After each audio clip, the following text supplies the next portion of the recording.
So, last time, the Bat Lords journeyed from. Now I gotta look at a map. 'Cause I feel like I don't even- Alright. Last time, the Bat Lords traveled from Meadstead to Babra on their newfound friend. A bat they purchased fairly cheaply.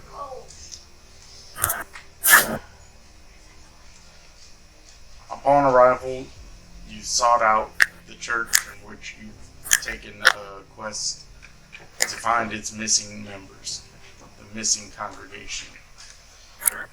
Ooh. You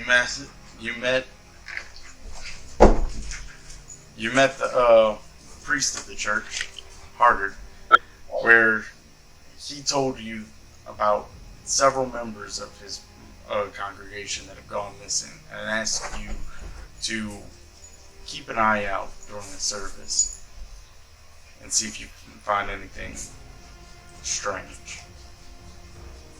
After the service, y'all continued your investigation, not finding anything really out of the ordinary.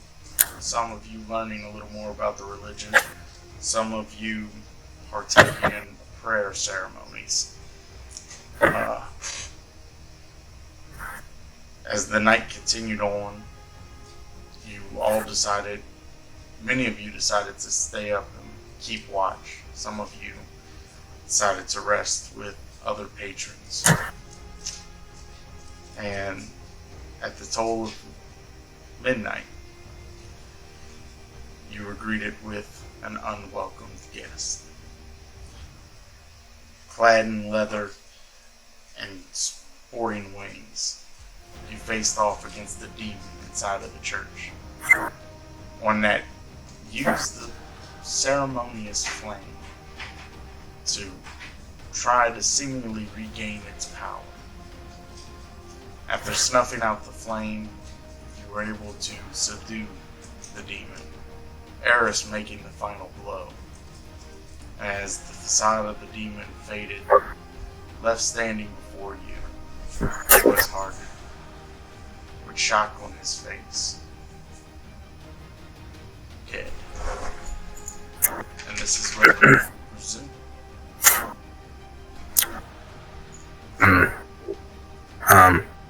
Proceeds to play taps on my magical flute. So, we killed the guy. Not only did we kill the guy who's responsible for our quest. So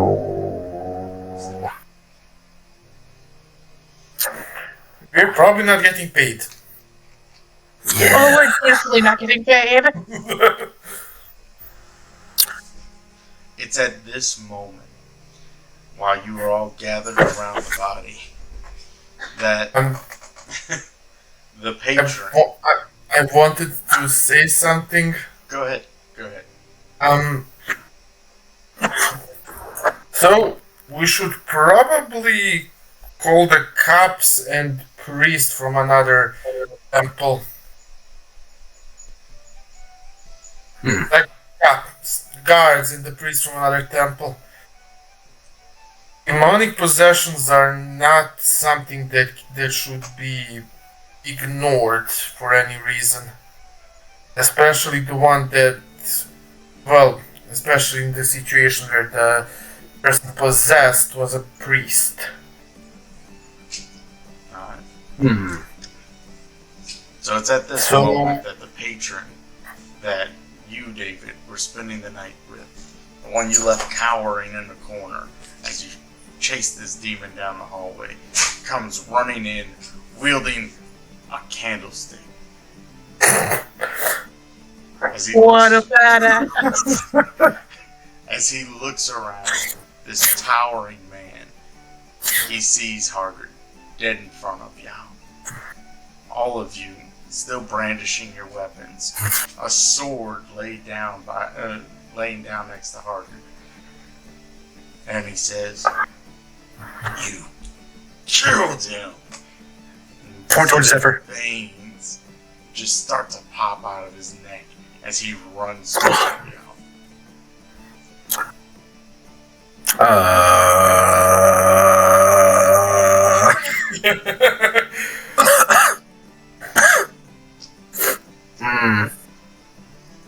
Hold on.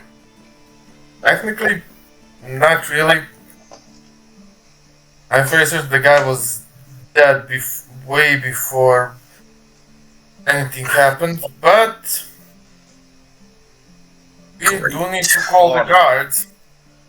Does a 17 hit? Oh.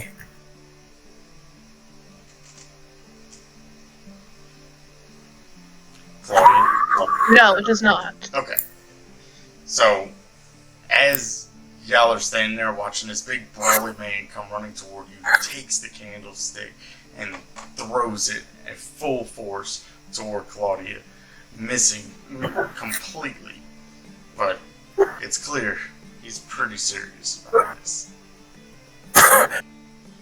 Bro, chill. You do not want to do that. You really He don't was want to do possessed that. by a demon. You didn't know it was him. Now calm down and ask the guards. And don't throw candles at me. Yeah, that's pretty weak tea, bro. I'd like to press Entangle to give him a moment to collect himself and give Okay. us time to talk. What's Entangle? Is it a save? Yeah, it's a strength saving throw. DC 12? 14. No, it's a DC 14. So then he is restrained by entangling plants Okay. with the legs. So as these vines wrap up around him, you see he just kind of slinks down. His muscles kind of shrinking into him. And he starts to just weep and cry. I've known him my entire life. He's always been a friend. Did you also know the demon? See him look up. The demon. You don't need to be a good person, a bad person to be possessed. He was possessed. We killed And that unfortunately, none of us here are priests. Wait, you killed that demon? demon. Yes. You killed this demon or the demon. There is more than one. And demons don't die easily, especially in material plane. They tend to come back. Always. You see him kind of stretch a bit. Oh, he's still in the vines, straining up against the vines. He slinks back down, takes a deep breath. We need to save him, and there's not much time. Release me. Only if you promise not to pick up any more candles. Just let the guy go. In the meantime, somebody go get a proper priest. Yeah. Since he appears to have changed his motivations, I will end concentration on that. Okay. So as the vines loosen around him, he runs toward Hargard and picks up the body. There's no time to waste. Follow me. And he takes off out the door. If that guy has any life in him, I might be able to help. But if there is a connection, and Zephyr is falling, but if there is a still active connection between him and the demon, So, best you could tell, he was dead. If this man's being raised from the dead, Claudia definitely follows. Okay. Excitedly. You know someone that can help him. He's already taken off out the door. I'm just rushing. Fuck it. We're going. Okay. Let's do this. Well, guess I won't cast General Repose on him to give him more time. Yeah. I'll eventually. It'll be a while. So, y'all give chase after him? Indeed. Alright. So, you follow him for a few blocks. He makes a left, or makes a quick right. He seems to be traveling further into the city, but also away from the businesses, into more housing. As he comes up to this large building that seems extremely out of place, whereas most of the construction around here is whites and greens. This particular building seems to encompass blues and yellows into its construction. He rushes toward the door and does not bother to knock. Instead, he jumps toward it and kicks the door in, Oh. traveling inside the door, no longer being on its hinge. He actually rolled really good for that.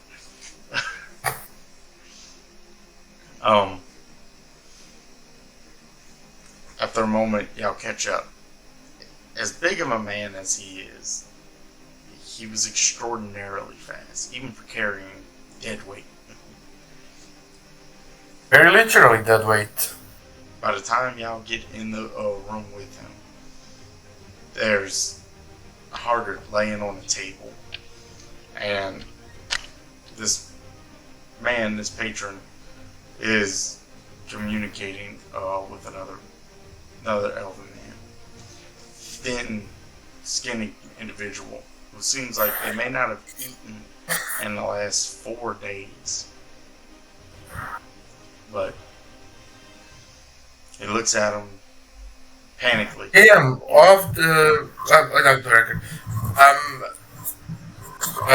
That skinny elf. Does he look stressed, or as if he's quote unquote lack of eating for some other reason? Go ahead and roll for it. Or is it health issue? It's a good I question. mean, my perception and medicine are good. No. It's not going to be a perception. You're looking for insight. For insight. Yes. And my insight is also good. Okay. So what you rolling? Which roll? Let's go with perception first. Okay. And then if needed, I'll just roll insight or medicine, depending on what I can see. I don't see anything. Well, perception-wise, you don't get anything more than the description I've already given. The man seems as though he's malnourished. Okay. That didn't help. Sorry for taking up time. But I will say this, his demeanor is rather calm. For a while, the gentleman who brought him in is very stressed and panicky talking. He's being waved off by this skinny elven man who's just, I will take care of it. It is going to cost you, though. And then he looks at his door. It's going to cost you a lot. and sees Yao rush in.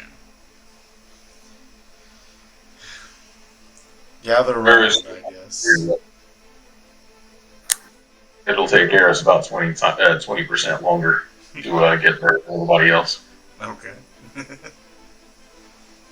Just making the corner, just making the corner in time, and to see everybody else making the next turn. But He's a bit on the slow side. oh yeah.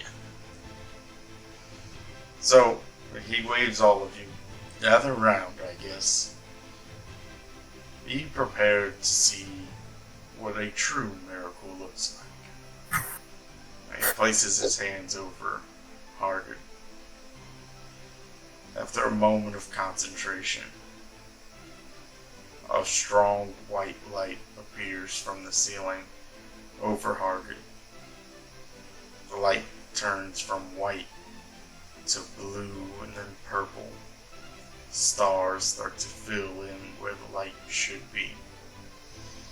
And they come together to make one solid, shining star about the size of a And then the Selvan gentleman lowers his hand as the star follows it and lands into Hargit's chest. Hargit takes one deep breath and sits upright, coughing. He looks around.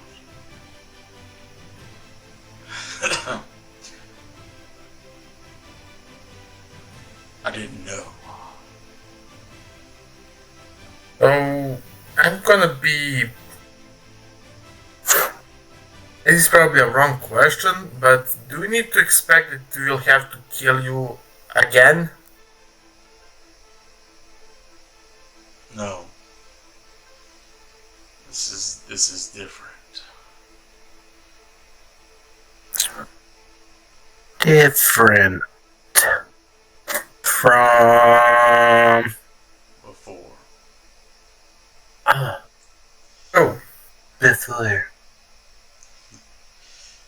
so this happens how often? You see him hold out his hands and he said, "This has never happened. Before, long time ago, we killed this demon, or so we thought. We drained it of its power and trapped it in the flame. With each burning of a prayer torch, we were actually destroying this creature's powers. We were extinguishing them. This is why they were to take them to their house and extinguish the flames." So let me get this straight. Mind you, I'm not a demonologist. But I do have some knowledge, but you were trying to Permanent. sap the power and extinguish a demon of fire by feeding him fire before giving that fire to innocent people to take with them to extinguish. No. It's a little more complicated than that.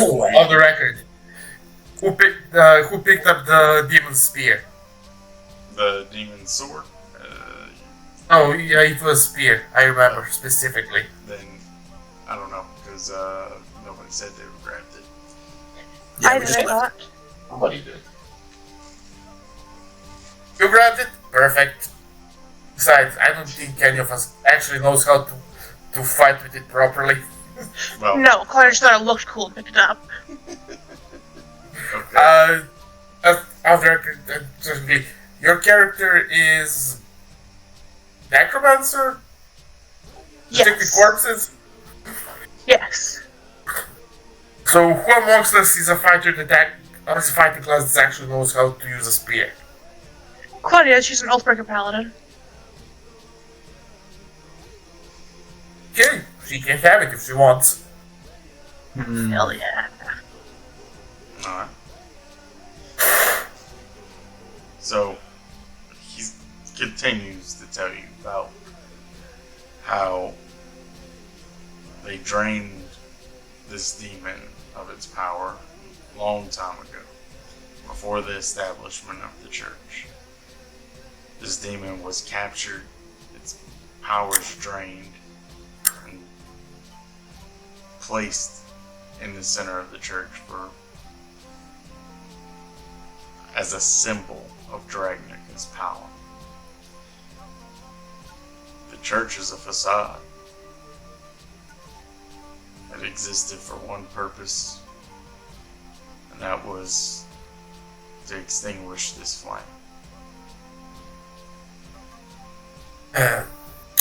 You didn't try to use water?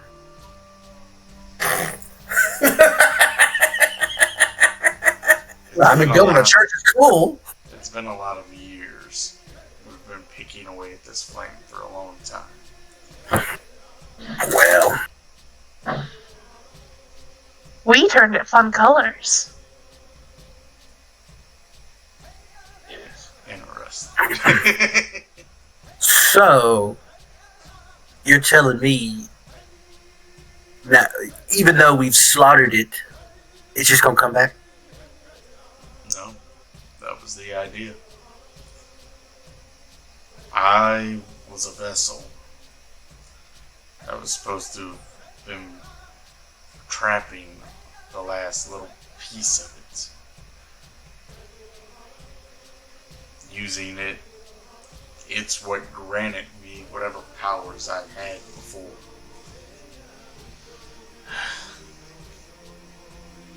That's why I say now it's different.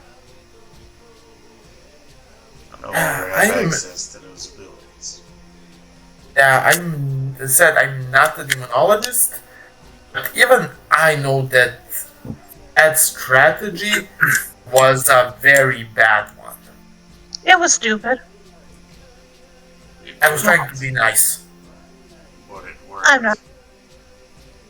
No, it didn't. We had to kill you, sir. It did not work. Whoa. So we're just going. You literally gave him access to infinite energy that comes from prayers. I'm not an expert in that field, but even I know that that creatures that have spiritual essence, like demons, can feed on that. I assure you. Those prayers, we never prayed to this demon.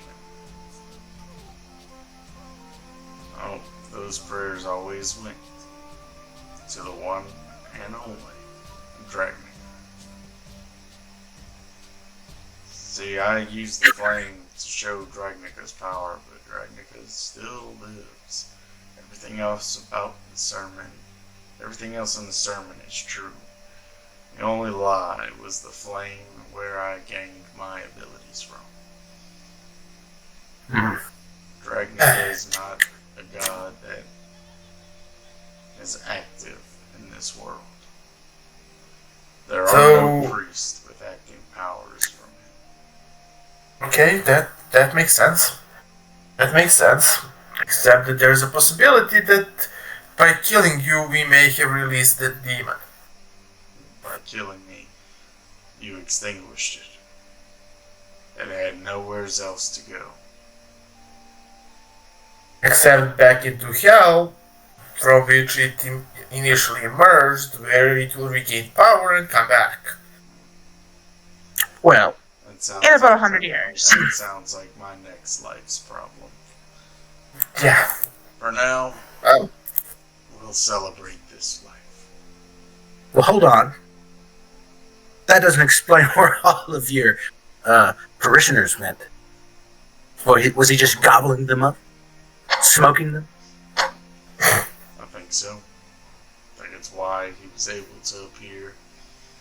Why he was able to take control of my body. It may have just been one to start. As I recall, they didn't disappear so quickly from one to the other. It was one, we thought maybe they moved. And and the next one 2 months later or so. Hmm. You know, it seemed odd.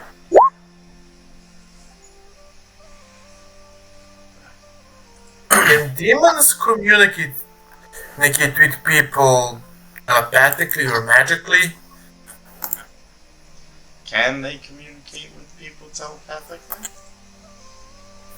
Yeah, like enter in their heads, try to Yes. manipulate them. As far as you know. Unless you want Oh, no, unless you want to roll. But, Zephyr was asking if that's a possibility. oh. Well then, Because, on one hand, in D&D it's relatively common knowledge that demons have tendency of recycling themselves again unless actually killed by paladins or clerics. Like killed. But their magical abilities are a big question mark. no. In fact, y'all have never heard of a ritual or spell like what he was describing. It does seem to be a truly unique circumstance. I have a crazy idea. What if the demon kept some power in you and then used somebody to get his first power boost from the people that disappeared? It's possible. And potentially corrupting the ritual you were using to drain it of its power? People A demon Are- may have figured out a way to manipulate the ritual. Manipulate its seal. lovely. Well, just a second. My brain not working. You see the other priest walk up and place a hand on Hardred.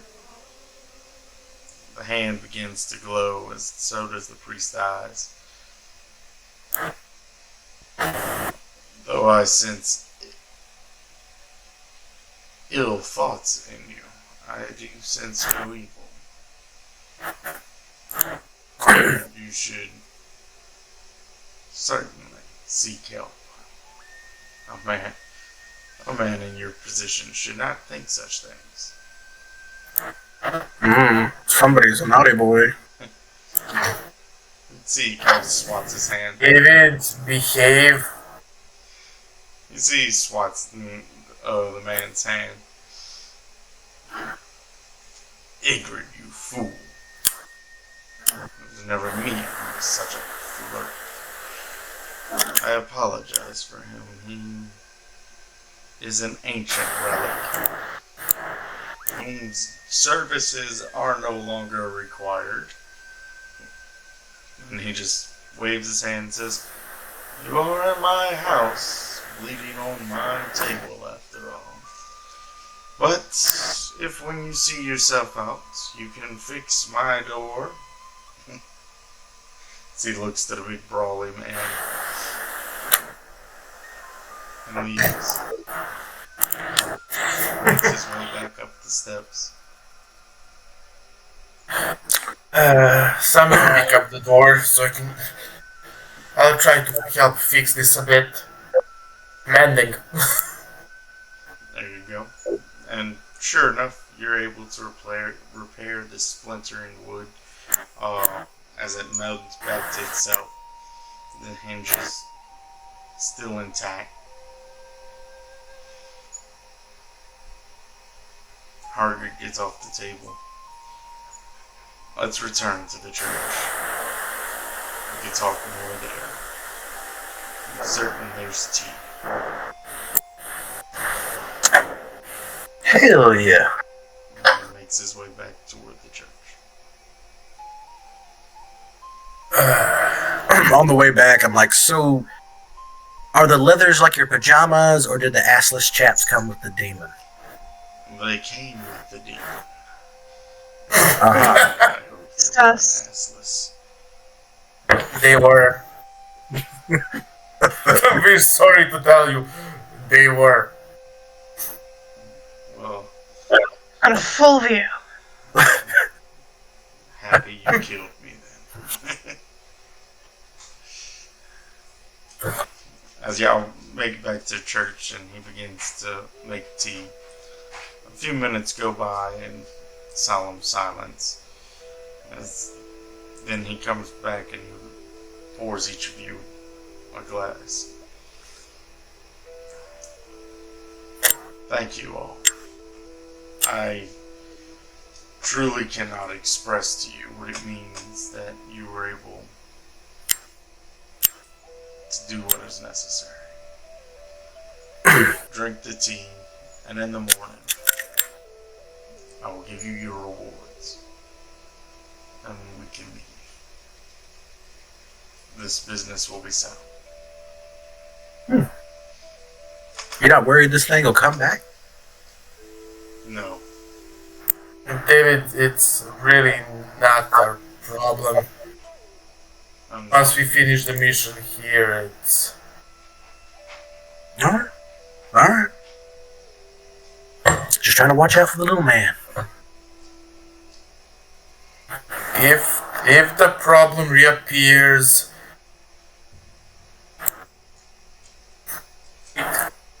either we can be hired to fix it or they can fix it. Or hire somebody else. Well, at least that's my opinion.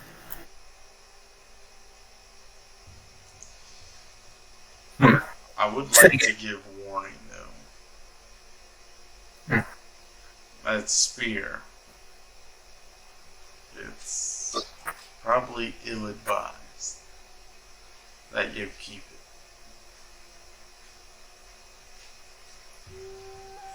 Ill-advised. I make bad choices all the time. And Gil probably has someone to help with whatever problem may occur with it. That they may. Neutralize it. Well, if you insist on keeping it, I won't stop you. You did after all. Why is it ill-advised? What could happen? Who knows, maybe you'll be the next one this demon possesses. Maybe, if the demon does revive itself, it'll be in search of its spear. Would you want to be the one holding it when it comes back? Yeah, I can stab it again. Round 2, baby. Something may very well be wrong with you, but I won't argue the point any further. Zephyr would literally just spread his arms wide. At Lords, my friend. Bat Lords! That's what we are, apparently. A bunch of nut jobs. No. Well, he stands up. If that'll be all, I think a night rest is just what I need. And he takes off toward. I'm just gonna wait till he leaves and be like, that guy's fucking weird. You can say that one again. And again. And again. Such person willingly hosts a demon in their body. Yeah, I think we should get the hell up out of Dodge first thing in the morning. Yeah.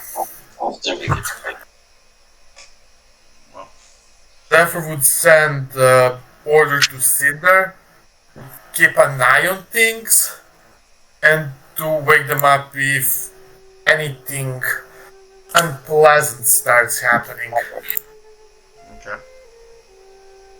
Well, with that, you all go to sleep in your respective rooms, and We the night passes without issue. You wake up to the loud banging of the bells, the church bells. It is now 10 o'clock, according to your count. It's later than you anticipated, but being that you've had such an excitable night, warranty.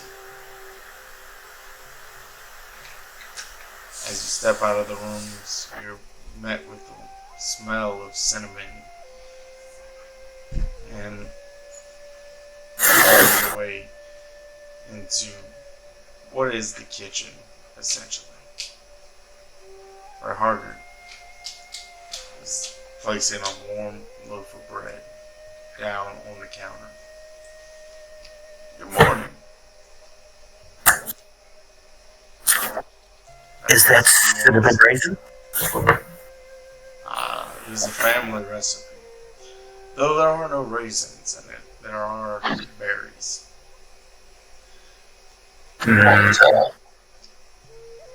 Hell yeah.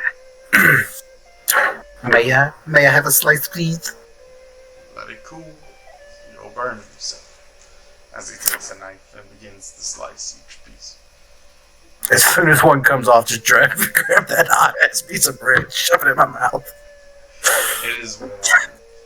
It is the taste of cinnamon and elderberry fills your mouth. It is good. Hell yeah. Just a little bit of bitterness met with the sweet taste of the bread and the cinnamon mixing. Leah? Is there an adventurers guild in town? There is. You'll be able to find one close to the southern gate, actually. Time to collect. You'll actually be able to collect right here. Oh, He places 5 stacks in front of you. I believe the agreed upon fee was 500.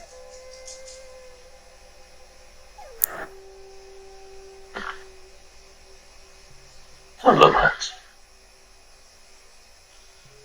thank you, good sir. Thank you. What it is? Take my 100. Pick up the coin. Well, I just need to go and visit a magic store or a library. Do you guys have do you have magic college in this town? Not exactly. Most of the magic schools are located toward the border. After all, it's a sign of military strength, and to be honest, those who are learning magic shouldn't be anywhere near a city full of people. Best to keep them close to your enemies.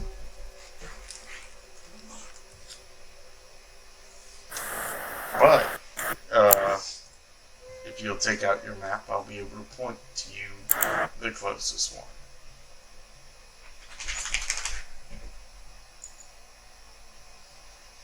Perfect. Zephyr would unravel the map. Alright.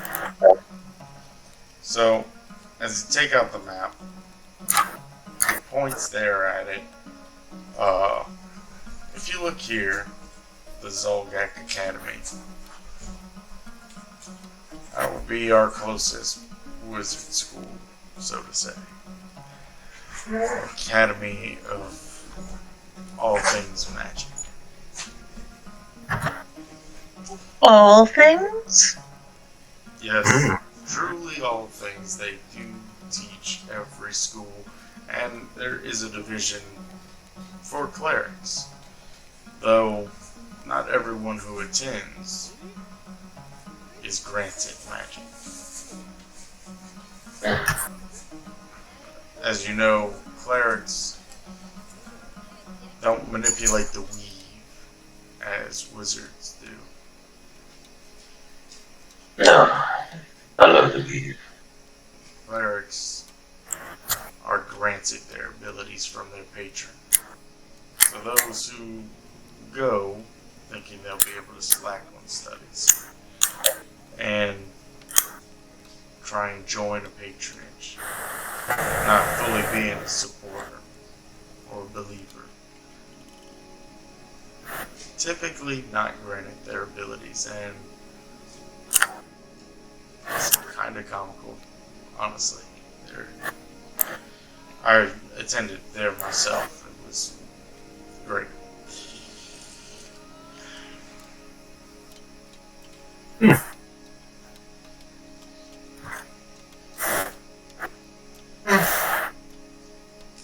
Oh, wizards, so I just need a few.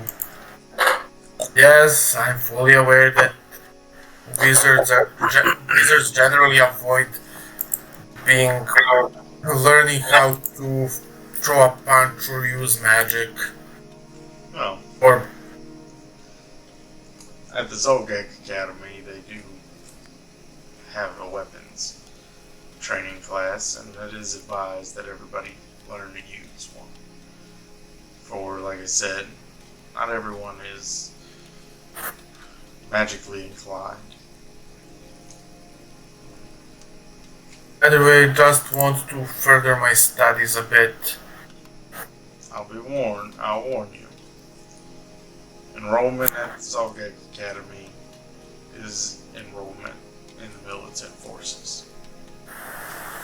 For the Illidan. Yeah, that's the one of the reasons why I was asking for if there is something in the city itself or just a magic store.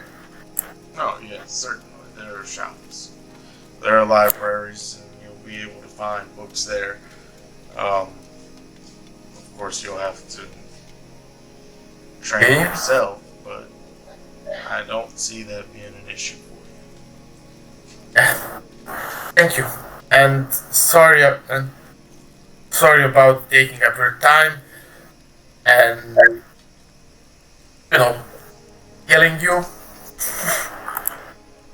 I'm honestly very appreciative that you did. Okay, Zephyr looks slightly uncomfortable.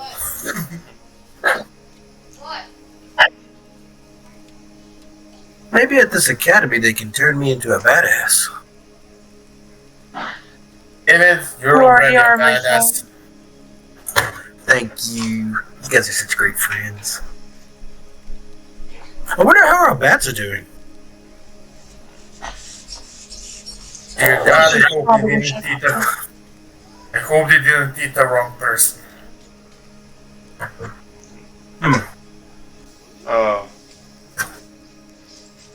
Hargard looks at you all and asks, so where is it that you'll be going after this? Weren't we trying to find somebody's daughter or something? I can't even remember. That's so long. We are adventurers adventuring. That is your answer, Chief. We go wherever we're called.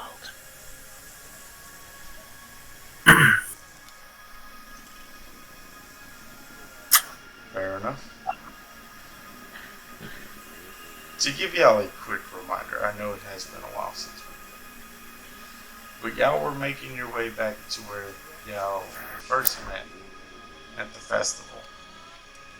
Well, where some of you first met at the festival to join in the search for the Moon Elves. that went Right. missing. I like that. Festival. Well, it was a festival. But just to remind you, I know it's been a while.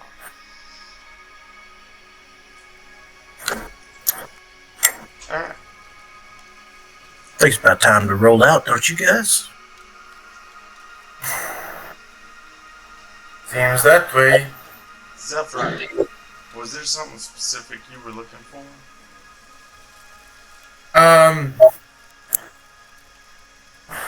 I'm looking for a spell known as Acid Stream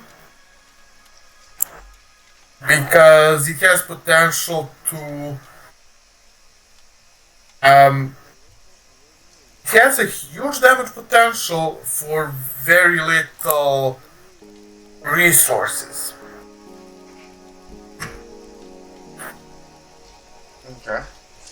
Sorry, it's called Tasha's Caustic Brew. Oh, Tasha's. I'm gonna send a link to the spell description. No need, I got it right here. Okay. It's a first level spell, school evocation. It lasts up to 1 minute, dealing 2d4 acid damage each round. Damage type isn't great, but it can hit multiple people, and it can waste the opponent's turn in an attempt to, well, get rid of the acid.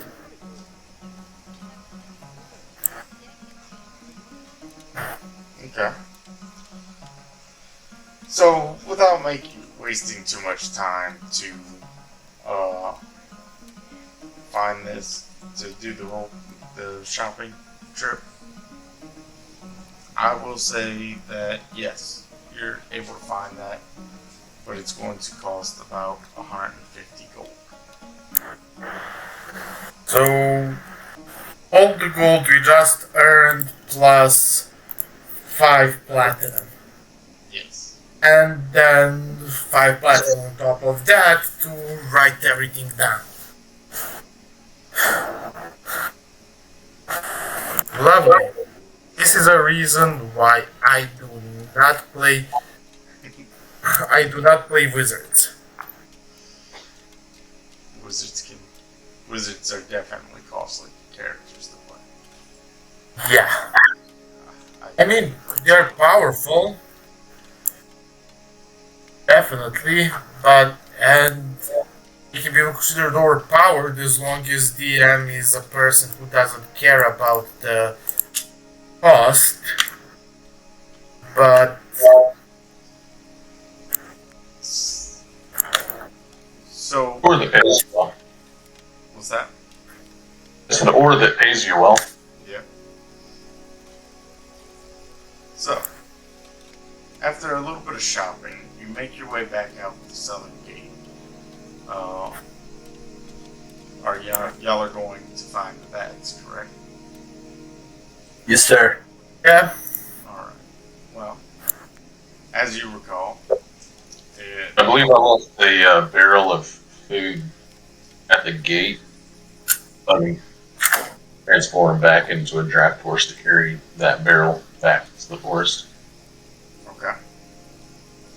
And easy enough, like I said before, it's not very far from Babura, where the edge of the woods is, which is where y'all left the bats. Now,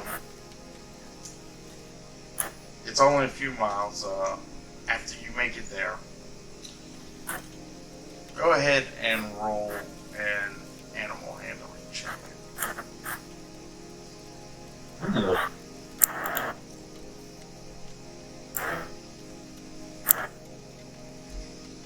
But it didn't do anything. Hold on. There. So, you're there calling, David. And, sitting here. Here, girl. Come on, Bats. After a moment, nothing comes. Sweet. But you're not really sure why nothing came. I don't think they love me. Okay. Who named them the first time around? What? Who tamed them the first time around? The big one I did. Okay. I just got a 15. Zephyr would kind of point towards you and with Cinder on his shoulder. That's Cinder a command for Bats to come here. She will go find them and deliver the message.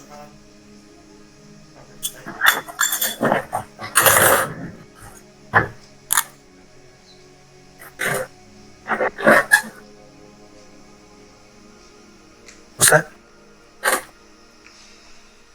Have they returned? Essentially, I'm trying to Oh. use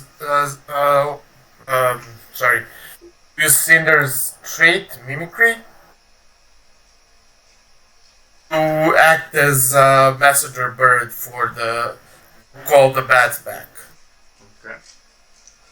Go ahead and roll with advantage. Animal? Yep. Oh, rat.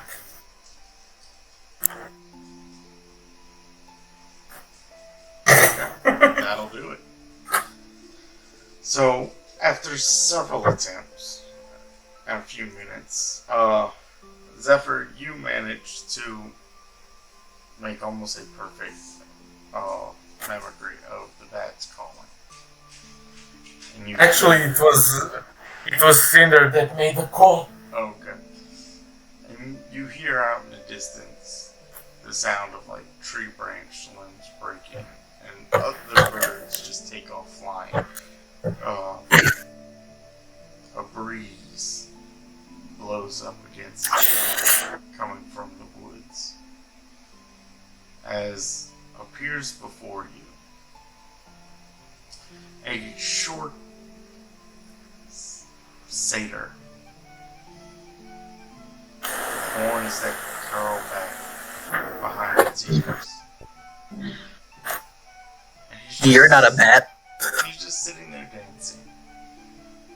Oh, no, I'm not. You're very perceptive, David. Wait a minute.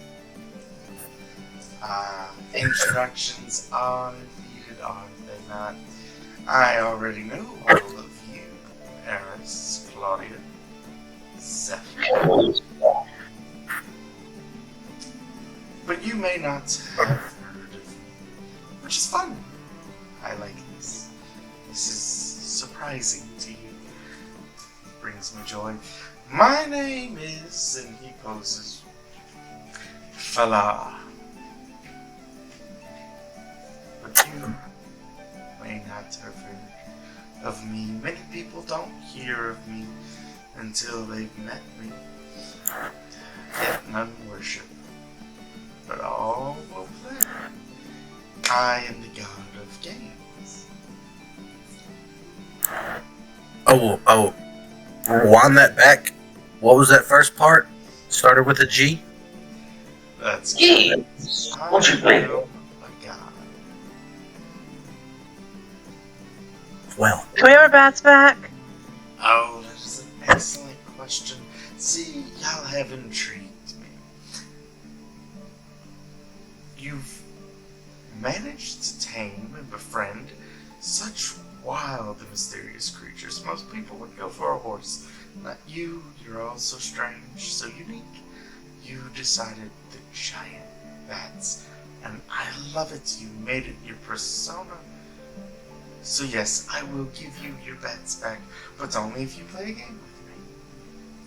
It's a simple game, and it's a fun game. I'm gonna roll a history check because I'm into like lore and stuff like that, and I wonder if I've ever heard of this guy. Okay. Go ahead and roll. Eh. You have not heard of a god of games. Very suspicious of you, sir. If you're a god and I pull out my bottle of wine I stole, turn this into water. Turn it into water. He snaps and it turns into dust. You're not a god. I said water. Lies. If you're a god, then you're a failure of one. Oh, whoa. Just roast everyone. Zephyr. And what dear But- Zephyr makes me the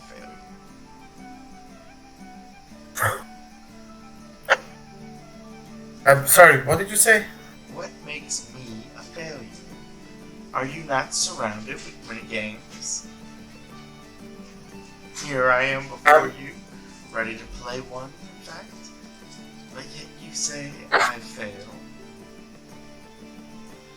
Tell me then, if I am such a failure, will I be the one who fails to get back my bats? He snaps Sure. his fingers again, and the trees behind him shift into your bats. And they all walk up and stand beside Falah. See, they're not held captive. They're not under some spell. They are my friends too. So, here's what we'll do. We'll play a game. If you can win, you'll get all of your bats back. If you lose, I keep Cosmo. But, if you refuse to play, he snaps his fingers again. They all turn into a set of D6s.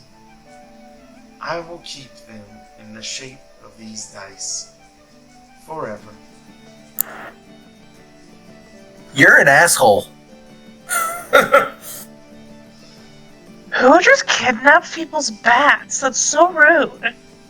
He waves his hand and makes it feel to y'all as if the whole earth is shifting and spinning as y'all all come really close together and are suddenly seated at a table in this clearing in the woods. The game is simple. I'm sure you've heard of Goblin's Gambit. We will roll 3 dice and 3 dice only. And then we will wager. I will wager on 3 of the bets, while you'll wager Cosmo. Your guess is if are your dice higher than my dice.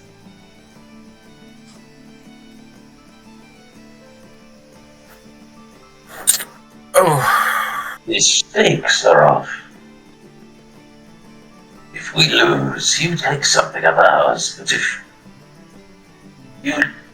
if you lose, you give nothing up. Excellent point, Eris. I knew you would be the smarter one here. So, and he spreads his hands apart, and a whistle appears. I will give you this.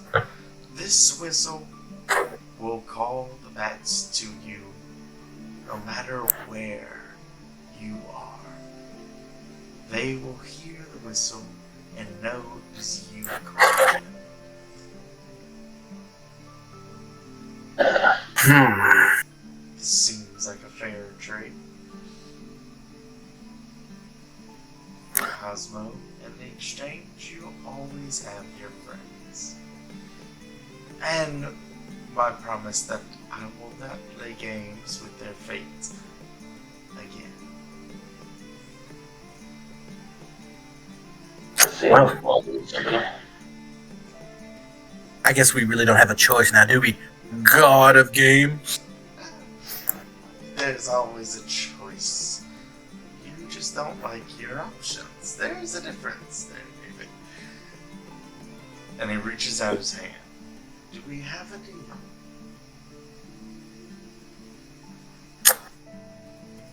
Fine. Shake his hand very strongly, like just rough as shit. He does not.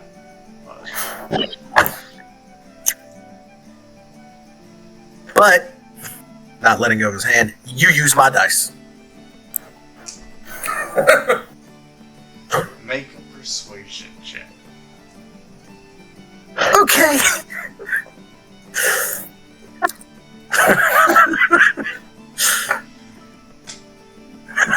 What's soft nervous Yes. about me? Okay. I'll use your dice.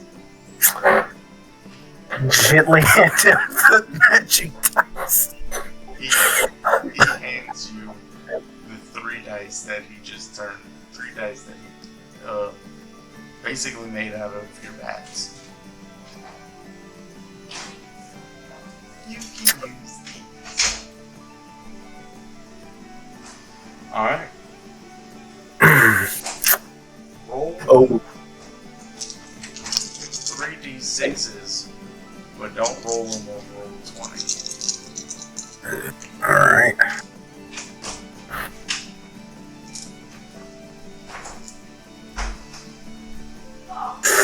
Come on. Ugh.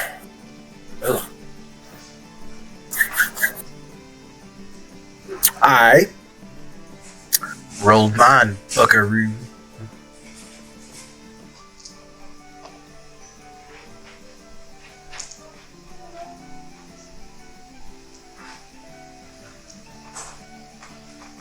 Okay. And perfect. Okay. So you see he rolls his dice under a cup, and he peeks it to look at the number, and a black oily liquid shoots out from the cup and covers him. How do you like those games? And then followed by that, a white puff of smoke goes into his face. He coughs. I forgot it was the host.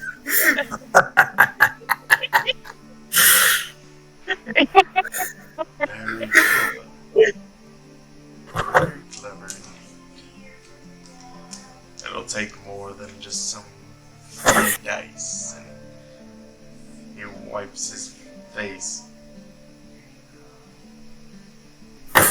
He wipes his face with his hand, and the grease vanishes from his face.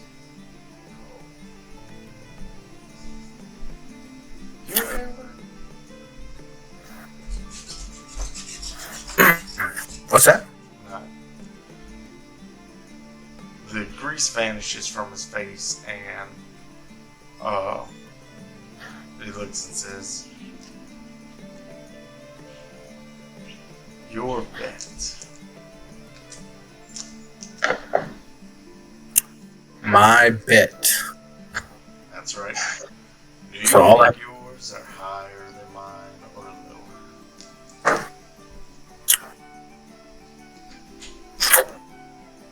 lower? Lower.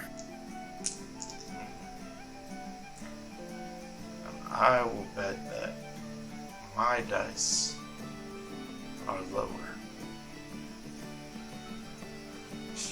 Now, before we reveal our hands, would you like an opportunity to go 2 out of 3? Yes, I would. Fair enough. He lifts his cup up with his middle finger and reveals the dice number 1, 2, and 3. What the fuck? Hacks. I'll lift mine up to 4, 2, and a 5. A 4, 2, and a 5. So He wins that one.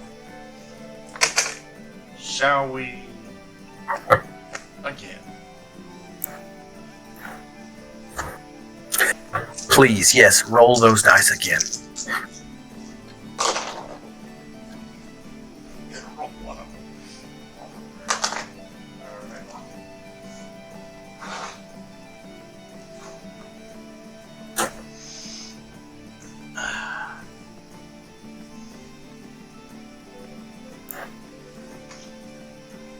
Alright. Let's see what happens here. Okay. So he shakes the cup up and then slams it down. As he lifts up, you see he kind of breathes in. And he looks just a little bit healthier. Oh, I really like these dice you have. you're not bet- taking these. I'll bet first this time. I'm gonna say my dice are higher.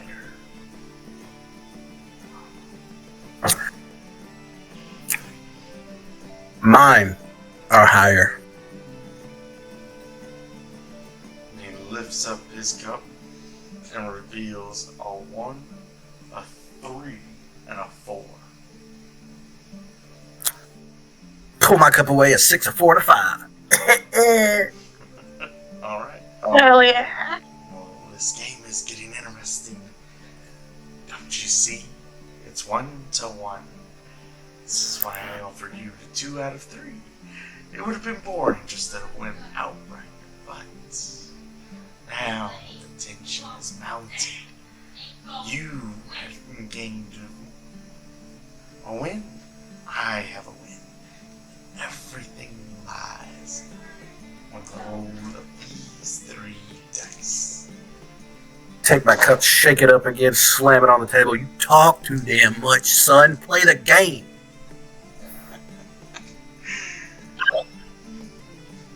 He shakes his around and slams it down as well. Without looking, he looks at you and says, "Hi. My dice are higher than yours."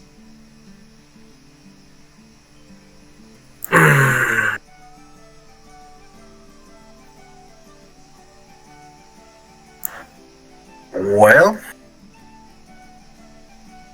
I think you're wrong, Chief. My dice are higher.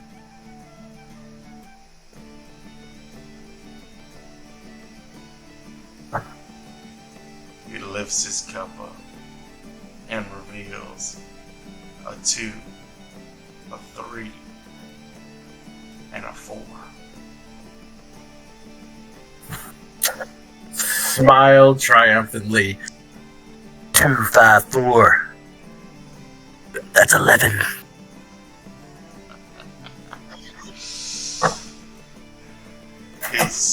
He claps his hands one time, and as he does, you're back standing in that field as if you've never moved from your position. The bats standing beside you, and around Cosmo's neck hangs a whistle on a thin silver string. Nowhere's to be seen is Falar, though you hear in the back of your head, "This was fun. We shall do it again, maybe." Yeah, next time bring your golden fiddle while you're at it. And in your pocket, you can feel the 3 dice that you let him borrow.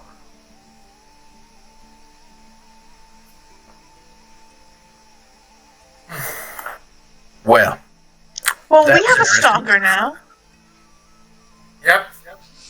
Congratulations, David. You just got your first stalker. I thought Satir just liked to party and fuck all the time. This guy's playing games. Maybe he wants to party and fuck you. I am not cool with that. Now you've got standards. You flirted with a rat earlier. You have. Let's, You're not saying this. look, the succubus taught me a lot of things, okay?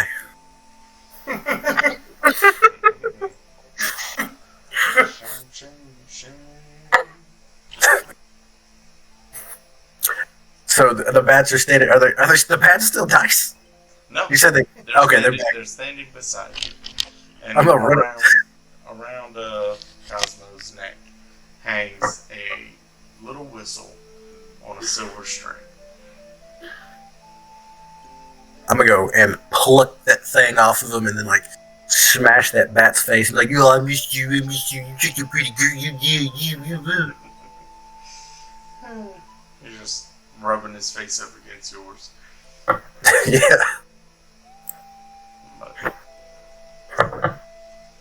all right. You've got your bats. You have your heading. Let's fly. All right. Woo!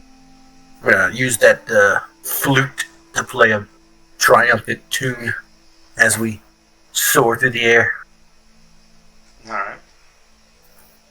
And as you Hey, David, I never thought to ask, what does that thing do, aside of being a really good musical instrument? But I mean, it's just a really good musical instrument, man. Why are you so curious about it? Because you usually tend to brag about things. Never mind. Not really my place to ask. I'm just sort of eyeing you down. And I do the little finger pointy things where I'm like pointing at my eyes and then pointing at you. Watching you, Chief. Watching you. I need to get to prepare some my medicine for you again. I don't take meds. That's what they all say.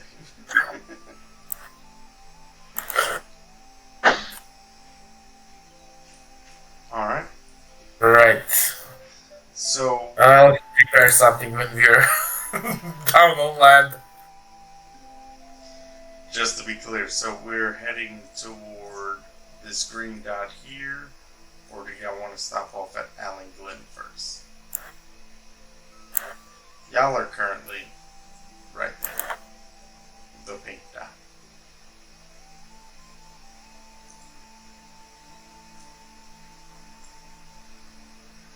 Yes. Oh, I'm voting good job first. So 25 miles to Allen Glen, straight flight, you know, or 37 miles to this green dot.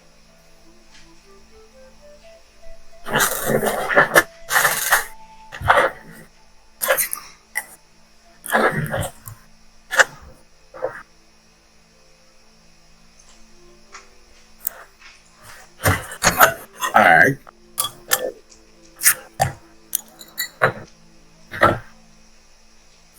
Holy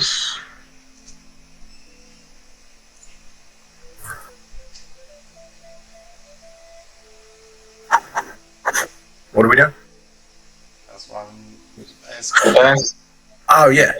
fly at 40 feet. Is that right?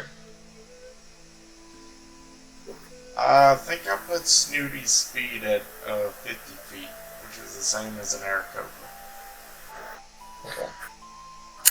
Yeah. I had to look at the calculator to see how long that would take. That would be roughly a full day's travel at normal pace. Yeah. I know I've done these mathematics at one point.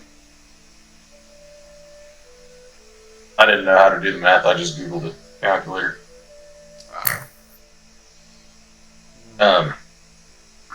So my personal vote would be to go to Allen Glen. Just that way we would have the opportunity to rest. I would also vote for that. and get to the target earlier in the day. Sounds good to me. Okay. Agreed.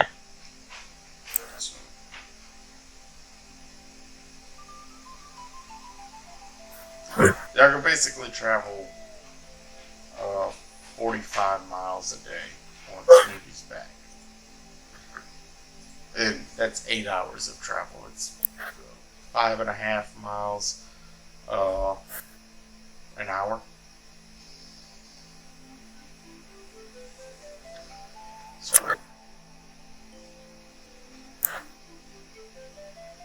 We traveled quite a long distance. but so y'all are your plans to go to Allen Glen? Yes. Okay. So that's about half a day's journey, about 4 hours, which is great because it's currently just after noon, maybe like 1 o'clock right now.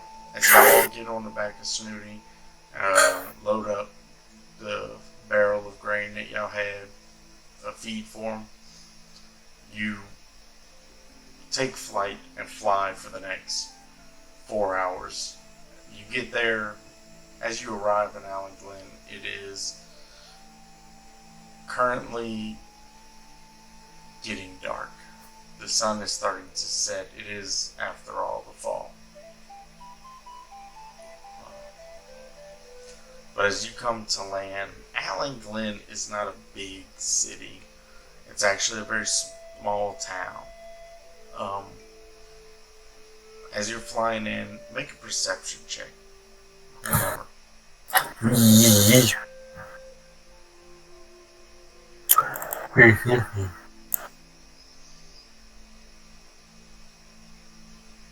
Okay. You notice there's quite a commotion at what looks to be the town center. People are gathering and bringing large bowls of what look to be food and gold, and they're placing it on this makeshift altar. It doesn't appear like everybody's in the worshiping mood. In fact, quite the opposite. Some people seem very concerned with the amount of things that they're bringing. Like it's not enough, or maybe that it's too much, or that they can't afford to bring what they're bringing, let alone bring more. Right? You see off maybe a quarter of a mile or so away from the altar, what appear to be a couple of people rushing in with somebody leaning on their shoulders. They seem to be half carrying, half walking this man back into the village. Yeah. As you land, at first people kind of scream in terror, thinking you're somebody else. I gotta do my heroic roll when we land. Oh, lovely. Oh no, boy. As you I don't want them to be afraid. As you do, it does nothing to ease their minds, as some of them are just backing up and already pleading for your forgiveness. Fear not, citizens.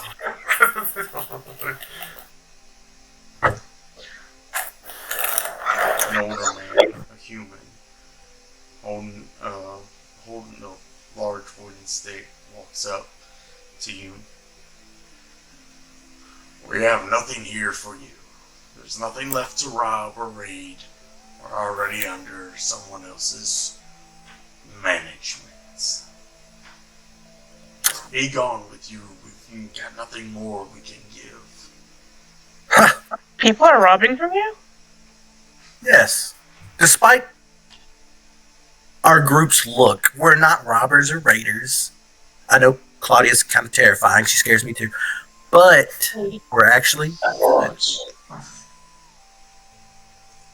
It takes him a moment, but he looks at you all. Yes, well, even still, we need no adventurers either. And about this time, the two people who were half carrying, half dragging the other man walk in. They just kind of, quick, we need your help. And the old man, see what I mean? And limps over there toward him with his stick, and he just looks at the guy. You'll live, son. And pushes off of him. Bring him into the house. We'll deal with him in a minute. He walks back toward y'all. That's what happens when you adventurers think you can solve everyone's problems. We don't need your help. We've got enough problems. When he comes now, this offering isn't going to mean anything. He's going to want more. Does it look like we have more to give? okay. Slow down, Chief. Slow down. First of all, your attitude's kind of problematic. Secondly, we're not normal adventurers. If you can't tell, we're the Bat Lords. Dear God. Simon just gonna pull the hood over his face. He's going to look around and look at the bat. Clearly.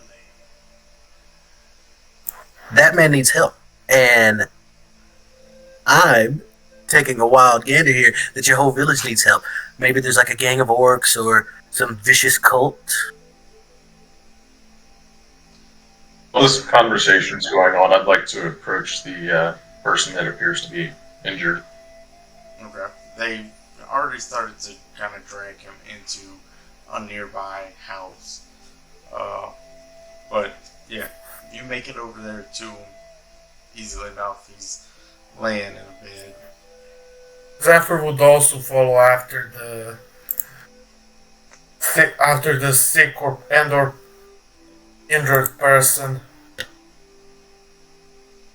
This guy is very much built. And he, now that you've gotten a better look at him, he's half orc. He's strong. But currently he's very pale. And he just, though there are no physical injuries on him, no cuts, no bruises, he seems very weak and very sick.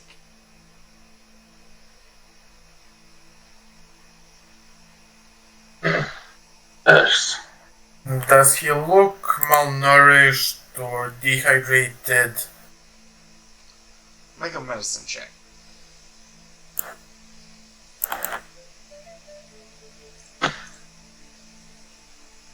Or sick? Not 20. Perfect. I- So yeah. 25 suffice? Yeah, that'll do it.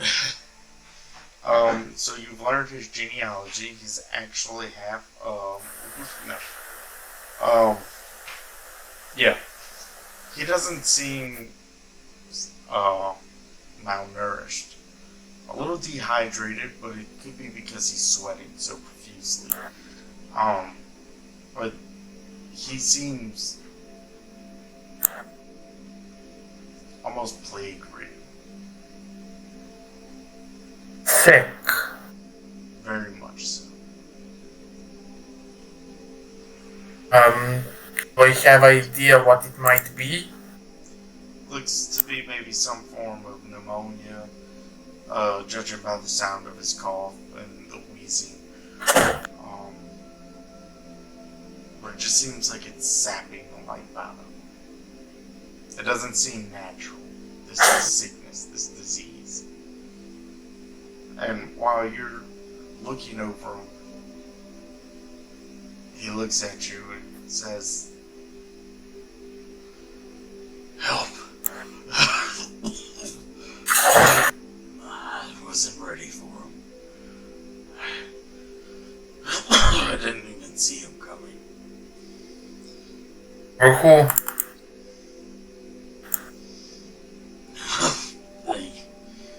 You just call him the doctor. But this man is he's no man of healing. The opposite. And he begins to vomit. As he starts to throw Does it healing. does it smell like poison of some sort? It doesn't. Huh. Going to that. Back to David But then- and Claudia. You're standing there before what you've come to realize may be the man in charge.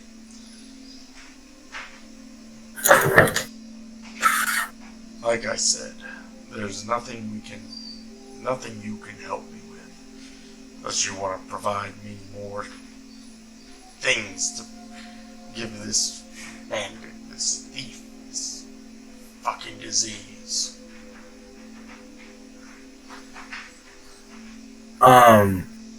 That sounds like extortion. Doesn't that sound like extortion? It's goddamn thievery is what it is. Anyways, if you just feed the beast, it'll keep coming back, man. Let us handle this for you. We're clearly very good at beasts. Yeah. This man is no mere beast. But I'll let you do just that. You're free to handle this situation if you wish, but just know when you die or if you come stumbling back here for me to heal you, I will be delivering your goods to him personally. Real ray of sunshine there. Now, if you'll excuse me, and kind of hobbles off toward the hut. And it's about this time that Zephyr and Eris, he comes hobbling in. And he's looking. Zephyr is inspecting the patient, He pushes and past. he put the mask on. And the moment the old man tries to touch him, Zephyr would turn to look at him, and there is murder in those eyes. To be kind enough to step away from my patient for a bit, at least until I'm finished. Roll a strength check. My strength is terrible. 13. He rolled a 19. Oh, Zephyr is not trying to push the guy on force. He's No. just trying to No. give him a warning. But he pushes you without looking at you. This man moves you out of his way. And he grabs the sick man by his face and turns it one way or the other, lifts him up and just kind of examines him for a second and goes, "I told you not to go out there, you fucking idiots." Places a hand on top of his head, and you can see roots sprout up from underneath the bed and wrap him in almost a cocoon for a moment. And then they slowly subside. This old man looks very withered and worn after doing this. The man who came in, the half-orc, it looked like he was going to die, is sleeping peacefully, no longer sweating and vomiting. After just a moment, he seems to be doing perfectly okay. However, the old man is now heavily relying on that big stick of his and starts making his way toward the door. He'll be fine. and starts to walk out further. Oh, walk out the door. Zephyr, you're confused. You haven't been panhandled like that ever. In a long time. Probably ever since he left, since before he left the temple. Just ready to glare this guy down, and he didn't take a moment to even acknowledge your existence outside of you being an obstacle.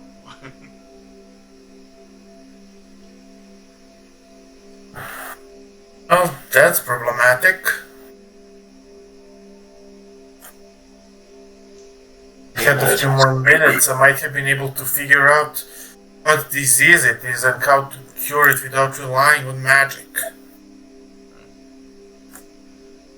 David, you and Claudia see this old man walk back out, looking worse off than he walked in there. He seems to be aging right before your eyes, as if he just gained another 2 or 3 years on him. Holy Benjamin Button. Yikes. That's weird. Why are you doing that? What's happening here? Please explain, I'm confused. He sits down on an old bucket next to the house. He's just really struggling to catch his breath at this point.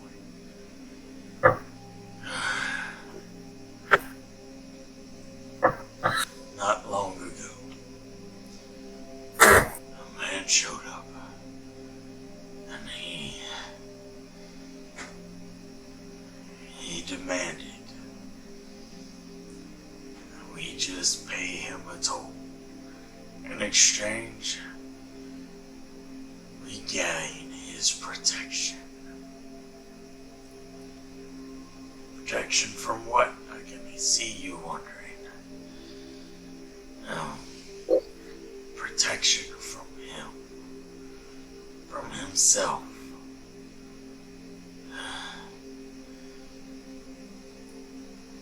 Yeah, this is definition extortion. We fought in the beginning. But every month, he comes. And as long as his toll is paid, we don't have any issues.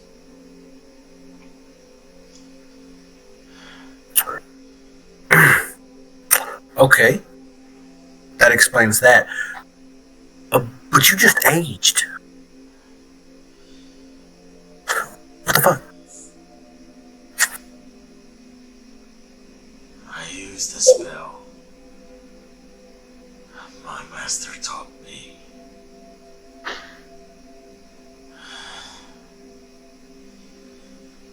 It was okay for him. He was an elf.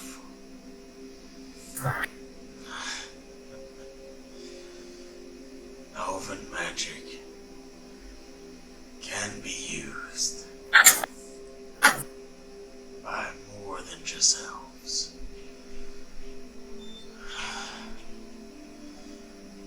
The reason we call it elven magic is because it uses the very life of the person who cast it. This isn't a big ordeal for an elf. As they reincarnate,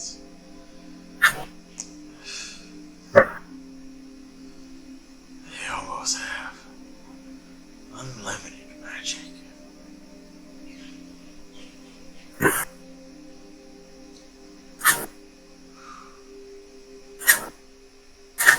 Huh.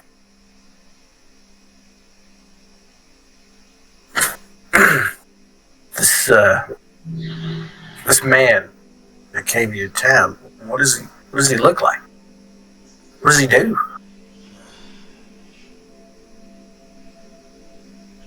wears a mask. And I don't know what exactly he's doing to the people who've gone out to face him. But they all come back. Sweating. Vomiting. Feverish and weak. Looking as if they're going to die.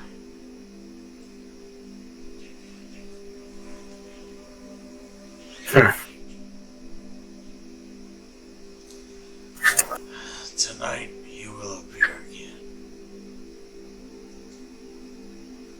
In just another hour or so. And he tries to stay. He stands back up slowly. You hear bones cracking and creaking as he does. I need to get his offering ready. And he walks back toward the altar where people are placing all these belongings. You see in the belongings food. There's live animals. There's gold. What look to be family heirlooms and jewelry, furniture, anything people could consider valuable. It seems like they're just doing what they can to meet the bare minimum.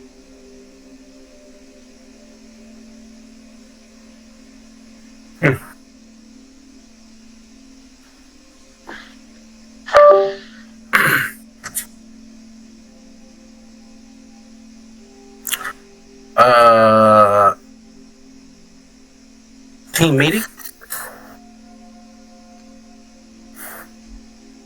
Yes.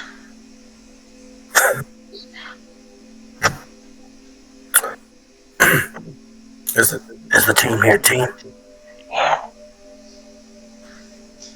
What about Zephyr? Some distance from the other people.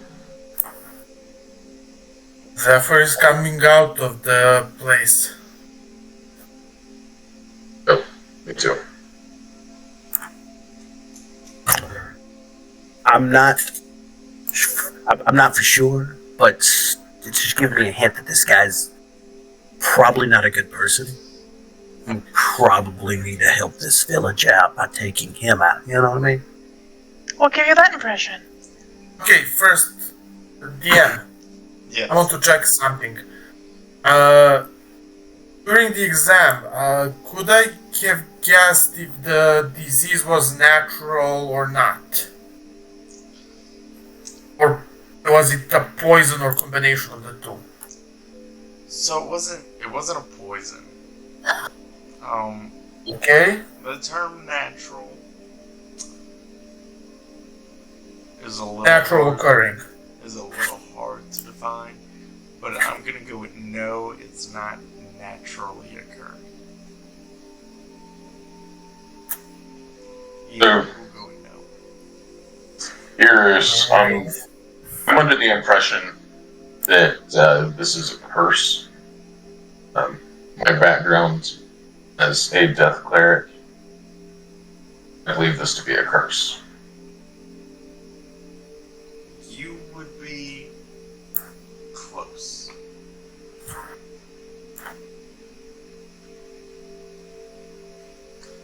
And that's regardless of out of character knowledge, that's my in character opinion of what I've just seen. Okay. So we're dealing with somebody who uses curses based around the knowledge of medicine. Perfect. I can concoct something to neutralize the symptoms, but if it's magical in nature, I cannot remove it easily. That would be, as Zephyr noted, that he's a cleric, or at least a divine caster of some sort. Who is? Your character. I cannot remember the name. I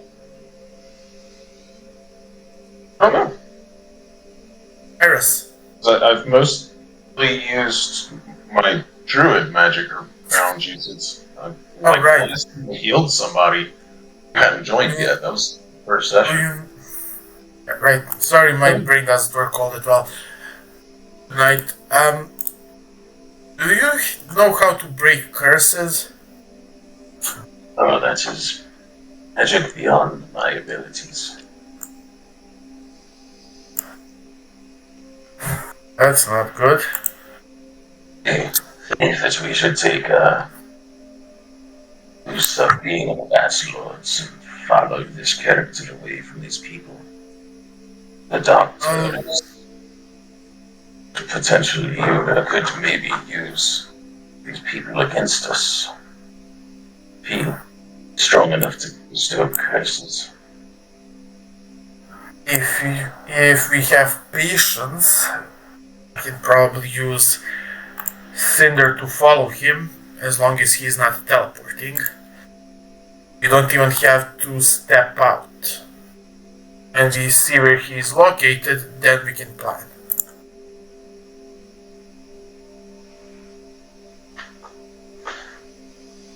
Anybody has any better ideas? Because this is I'll be first to admit this is a very stupid idea on my side. Yeah, we could get this bad guy, throw hands with him, and beat his ass. Yes, but let's see where he goes first. Oh. You may be able to bring something back and fight somewhere to save her for. Yeah.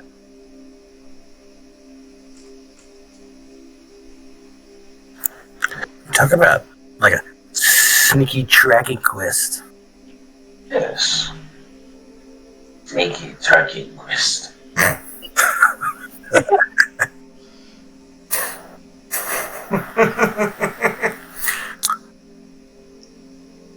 Claudia, roll a perception check. Alright.